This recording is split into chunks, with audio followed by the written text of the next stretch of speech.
Саламатсыздар ма, құрметті көрермендер? Мен сіздермен Жұмағали Қанат, бұл Қазақша каналы.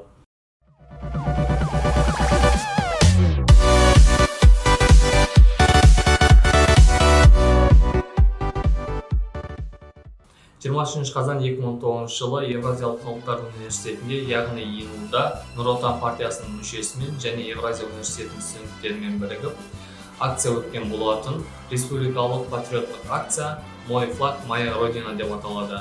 Яғни менің туым, менің отаным. Бұл акция өзімен нені білдіреді? Қазақстан мемлекетінде көптеген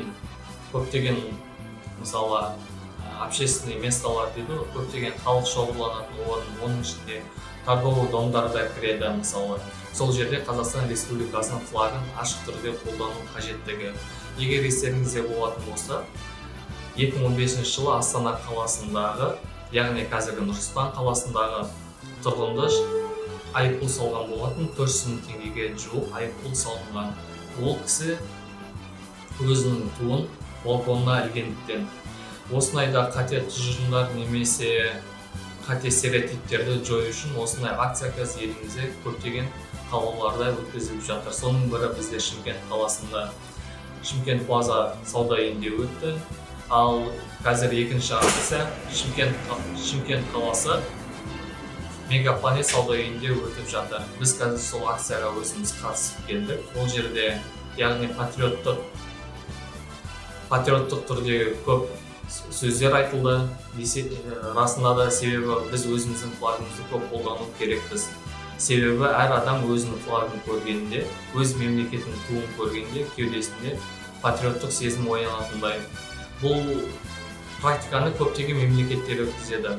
Мысалы, біз өзіміз Еуропада осы 2018 жылы қыркүйек қазан айларында Францияда және де Прагада болдық. Осы екі мемлекетте де біз өзіміздің үлкен туымызды алып, дәл осылай мен өзім Инстаграмда және Фейсбукта пост деген болатын. Мой флаг, моя гордость деп. Енді дәл осы акция Қазақстанда өтіп жатыр. Мен өзімнің істеген суреттерімді осы видеороликтің соңына қарай қоямын, немесе ссылкасын қоямын, көрсеңіздер де болады. Бүгін 25 қазан. Бізде осы акцияға қатыстық, Мегапланет сауда үйінде өткен.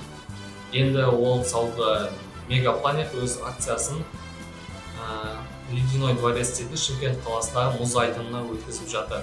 Мен жалпы өзім қолдаймын, және сіздер де қолданыңыздар. Әрдайым өзіміздің флагпен бірге суретке түскенде өзіміздің туды қолданыңыздар. Себебі ол көп адамдарға патриоттық сезімін оятады. Ол бір, екіншіден туристік орындарда көп қолданыңыздар Қазақстанның туын. Себебі сырт мемлекет бізді көрген кезде олар бірден түсінеді ол Қазақстан екендігін. Ол өте әдемі көрінеді және әр адамның бойындағы патриоттық сезімді оятады. Ал сіздерге келесі өзіміздің фото және видео материалдар ұсынамын. Көңіл бөлгендеріңізге рахмет. Ол ең бірінші видеоролигім, сол үшін қатты сынғалмаңыздар.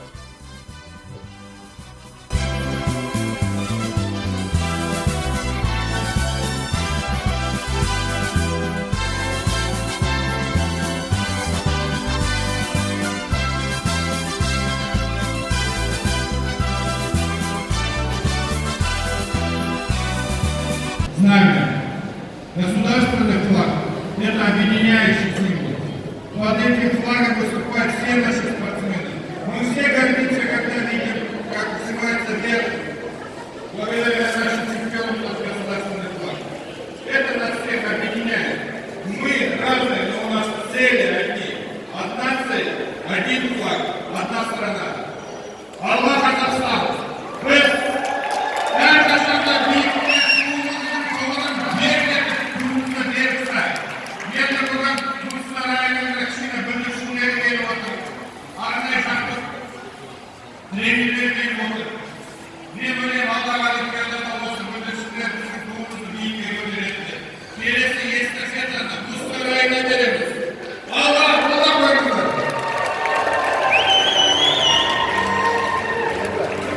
Құрметті салтанатты іс-шараға қатысушылар, тәуелсіздігіміздің символы болып табылады. Туымызға қарай бағытталып, еліміздің әнұранын барлығымыз бірге қосылып орындайық. ендеше Қазақстан Республикасының әнұраны